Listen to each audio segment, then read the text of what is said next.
Ito lang ang matandaan ko talaga. The last, kasi ako ang huling, actually ako ang kasama niya, nahuli niya na nakaakyat doon sa eroplano. Ako lang nakaakyat pala.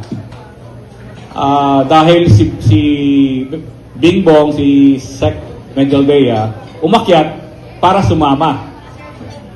Nagsabi ako na sasama, hindi ako pinayagan. So, nagpaalam ako na umakyat.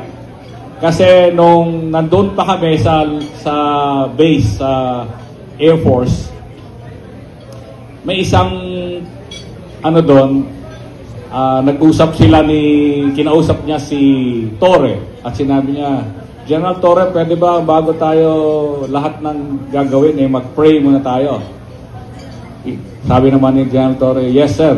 Marunong ka ba mag-pray? Sabi ni Presidente. Sabi niya, yes sir. Kasi bago kumain nga tayo. Kaso, iba naman ang ginawa ni Torre. Hindi siya nag-pray, kung ano-ano na nang napunta sa usapan. Kaya nung bago umalis ang eroplano, naalala ko yon, nakiusap ako makaakyat sa eroplano. At sinabihan ko sa Presidente, mag-pray kami bago siya umalis. So nakapag-pray kami, pagkatapos kaming mag-pray, sinabi niya sa akin, don't worry, Alex, I'll be okay. Yun lang sinabi niya. Siya kasi, ang puso niya palaging hindi sa kanya.